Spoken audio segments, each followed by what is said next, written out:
Namaste, welcome to iDream Social Spotlight with Kavita.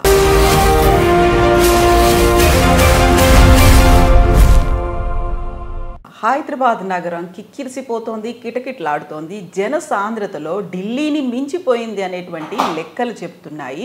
Hyderabad మీద dependency పెరిగిందా? హైదరాబాద్ మాత్రమే జీవనోపాధి కల్పిస్తుందా? భవిష్యత్తు ఎలా ఉండబోతోంది? మనతో పాటుగా ఉన్నారు డాక్టర్ జయప్రకాష్ నారాయణ గారు. సార్ నమస్తే.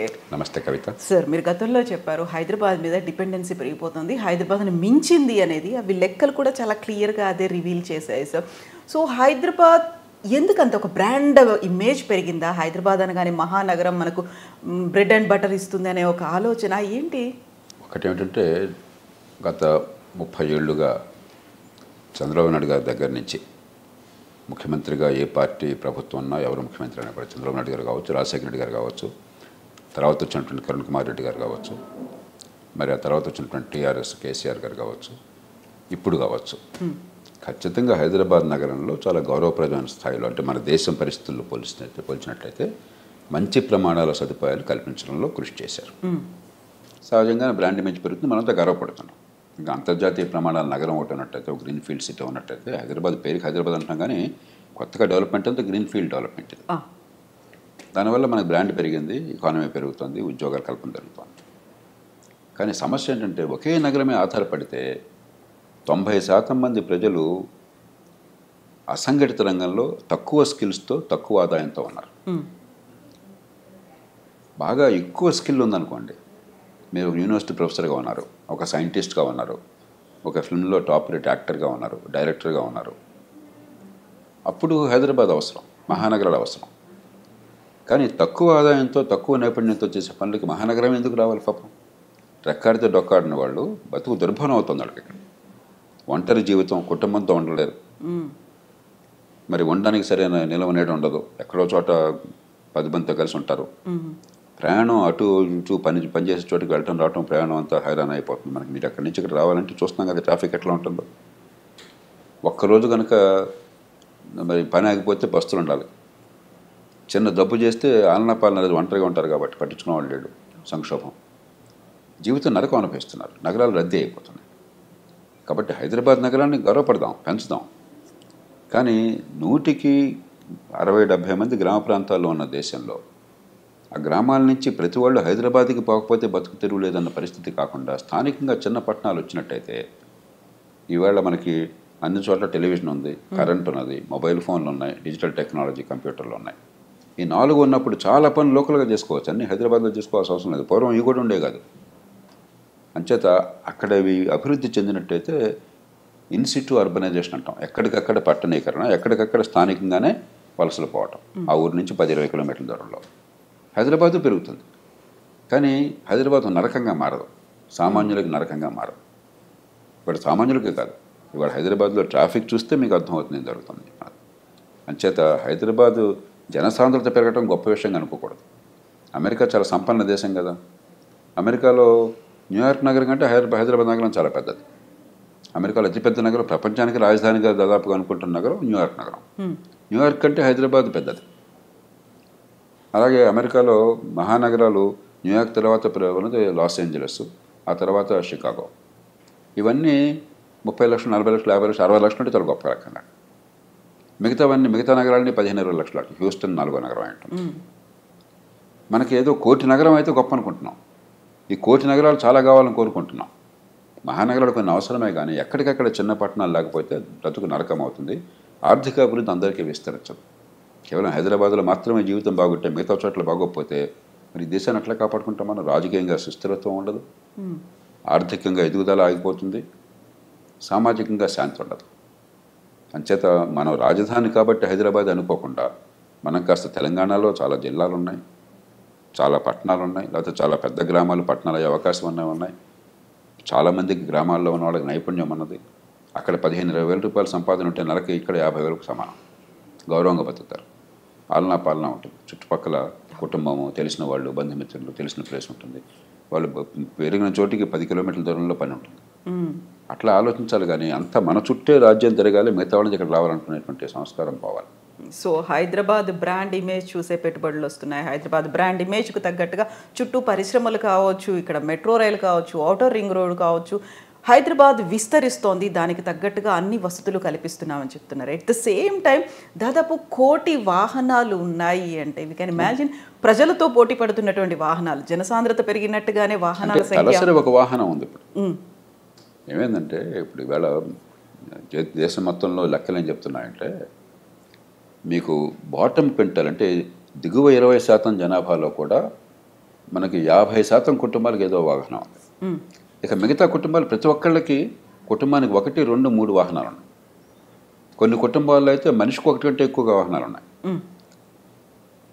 మరి ప్రతి ఒక్కళ్ళకి వాహనం ఉండి మనం ఎంత గొప్పగా ఉందంటున్నా కూడా అంతర్జాతీయ ప్రమాణాలతో మన ఇన్ఫ్రాస్ట్రక్చర్ దిగుడిపోయి, ఒక లండన్ లాగా, ఒక ప్యారిస్ లాగా, ఒక న్యూయార్క్ లాగా, ఒక షికాగో లాగా మన ఇన్ఫ్రాస్ట్రక్చర్ ఉండదు కదా, మనం ఆ స్థాయికి వెళ్ళలేదు కదా.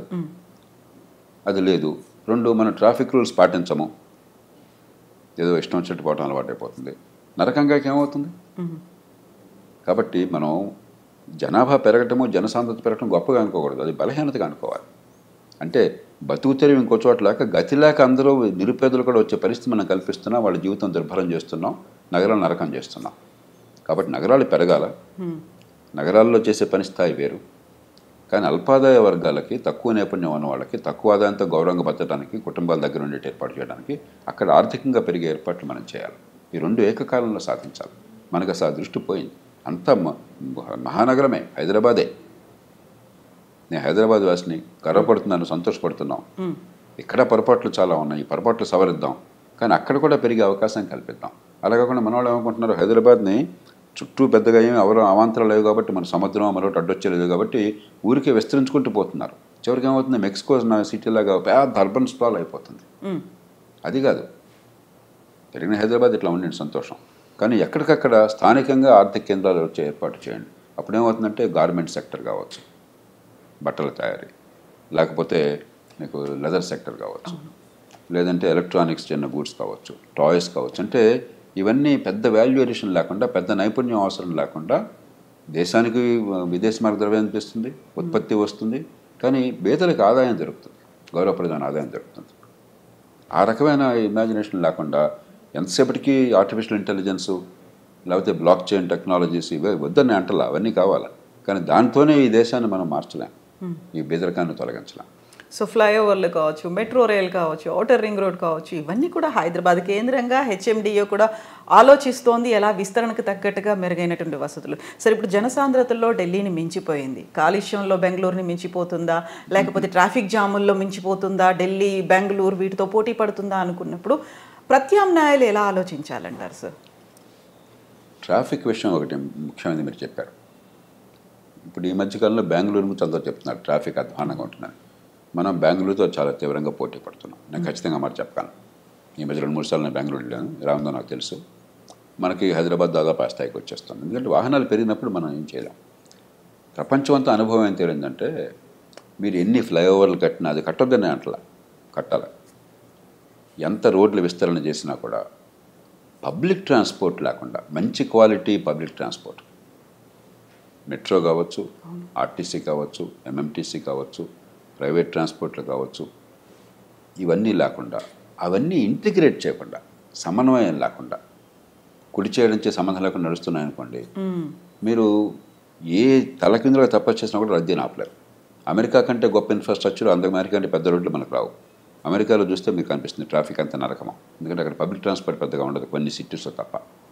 కాబట్టి క్వాలిటీ పబ్లిక్ ట్రాన్స్పోర్టు, అది కూడా అన్ని రకాల మల్టీ మోడల్ ట్రాన్స్పోర్ట్ని సమన్వయం చేయాలి. ఒకే ఒక టికెట్తో అందరూ ఒకే అథారిటీ కింద నడుస్తూ లాస్ట్ మైల్ కనెక్టివిటీ అంటాం. మా ఇంటికి సుఖంగా వెళ్ళే ఏర్పాటు కావాలి. మనకేమవుతుంది, ఇప్పుడు చూడండి, చాలా గర్వించదగ్గ మెట్రో నిర్మాణం జరిగింది. ఎల్ఎన్టీ ప్రైవేట్ సెక్టర్ వచ్చింది ఇక్కడికి, దాదాపు 70 కిలోమీటర్లు జరిగింది. ఇంకో 70-60 కిలోమీటర్లు చేస్తామంటున్నారు. మనకి వాడు 20,000 కోట్ల పైన ఖర్చు అయింది. వాళ్ళ పరిస్థితి ఏంటి, ఆ మెట్రో మీద పెట్టిన ఖర్చుల మీద వడ్డీ రావట్లా. రోజుకు 2 కోట్ల రూపాయలు వాళ్ళకి ఆదాయం వస్తుంటే నడపగలుగుతున్నారు. ఆపరేషనల్ కాస్ట్ అంటే అది వరకు కవర్ అయిపోతాం కంఫర్టబుల్గా. కానీ వడ్డీ రోజుకు 4 కోట్ల రూపాయలు అంత. ఎప్పుడైతే వడ్డీ కూడా వాళ్ళు పెట్టిన ఖర్చుకి పోయినా పెట్టుబడి పోగా వడ్డీ కూడా కష్టపడాల్సి వస్తుందో ఎల్ఎన్టీ నిధుల నుంచి ఇవ్వాల్సి వస్తుందో వాళ్ళకి కొత్తగా ఏం చేయాలని కోరిక కనిపించట్లా. నిజంగా మరి ఏమవుతుంది, ఇంత ఖర్చు పెట్టాము, దాంతో ఈ లాభాలు ఆర్జించే పని చివరికి ఆ డబ్బంతా మనకు పోయిందని చెప్పిన బాధ కలుగుతుంది ప్రైవేట్ కంపెనీకి. ఈవేళ విపరీతంగా రద్దీతో మెట్రో నడుస్తాం. చాలా లైన్స్ మీరు ఎవరైనా మెట్రోలో వెళ్ళామని కనుక్కోండి, విపరీతం రద్దీతో.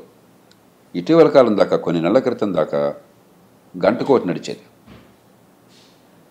ఏమిటాయా అని చెప్పంటే కుట్రప్రాణాలాగా మనం యుద్ధం కోల్పోయినట్టుగా ఇన్ని వేల కోట్లు ఖర్చు పెట్టిన తర్వాత ఆ మెట్రో రైలుకి కావాల్సిన రైలు కోచెస్ కొనడానికి డబ్బులు లేక, ఆ 50-100 కోట్లు ఖర్చు పెట్టడానికి డబ్బులు లేక దానికి రైల్వే వాళ్ళతో సంప్రదించి మాకు కొంచెం లీజ్ మీద ఇవ్వండి వాళ్ళు బతిమాలే పరిస్థితి వచ్చింది.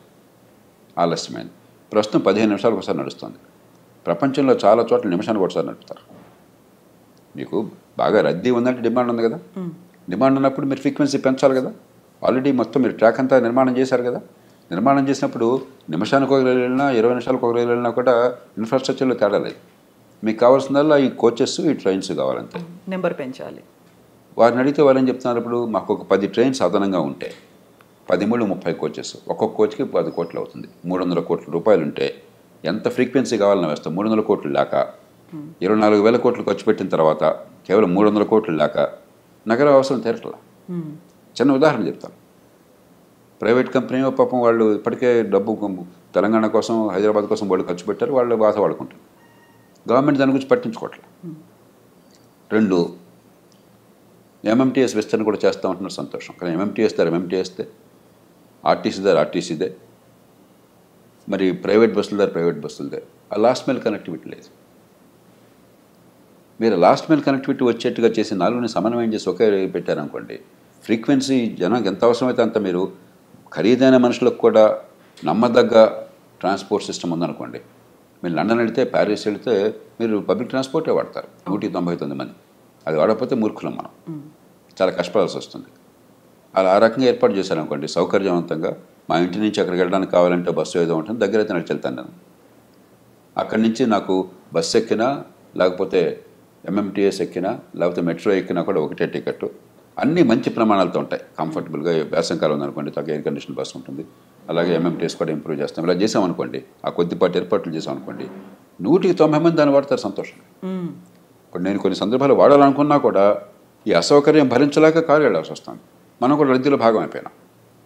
కాబట్టి పబ్లిక్ ట్రాన్స్పోర్ట్ని మనం సమగ్రంగా ఆలోచించి ఏర్పాటు చేయకుండా గుడ్డెద్దు చేలబట్టట్టు చేస్తే ఖర్చు కనిపిస్తుంది, గ్లామర్ కనిపిస్తుంది, కానీ ఫలితం రాదు. 400 కోట్ల రూపాయలు ఒక్కొక్క కిలోమీటర్కి అవుతుంది, మనం గుర్తించాలి. కనీసం 200 కోట్లు అవుతుంది, సగటున 300-400 కోట్ల రూపాయలు అవుతుంది మెట్రో నిర్మాణం. అంటే ఆషామాషి. అంటే ఒక్క గజం మెట్రో వేయడానికి ఒక గజం 40 లక్షలు అవుతుంది. ఈ సమాజం ఖర్చు పెడుతుంది. అది ప్రైవేట్ వాళ్ళు పెట్టినా ప్రైవేట్ వాళ్ళు పెట్టరు. ఒక మెట్రో ఎలాంటి వాళ్ళు పెట్టారు, ఇంకా మళ్ళీ ఎవరు రారు, ప్రభుత్వం పెట్టాలి. బ్యాంకులు అప్పు వచ్చినా మన దేశం డబ్బు, మన ప్రజల డబ్బు. 40 లక్షలు ఒక్క గజానికి. కాబట్టి దాన్ని సమగ్రంగా సంపూర్ణంగా, సమగ్రము సంపూర్ణం అందరినీ కలిపి వినియోగించకపోతే అసలు ఈ రవాణా విషయంలో నగరాలు నరకం అయిపోతాయి. నేను బయటికి సాధారణంగా వెళ్ళను, ఎందుకంటే నేను పనిచేసేది నేను ఉండేది ఒకే కాంప్లెక్స్లో ఉంది. కానీ ఇప్పుడు బయటికి వెళితే వెళ్ళిన ప్రతిసారి నరకమే. నాకు ఎందుకు వచ్చాను బాబు బయటకు అనిపిస్తుంది. అలా ఉండాల్సిన అవసరం లేదు.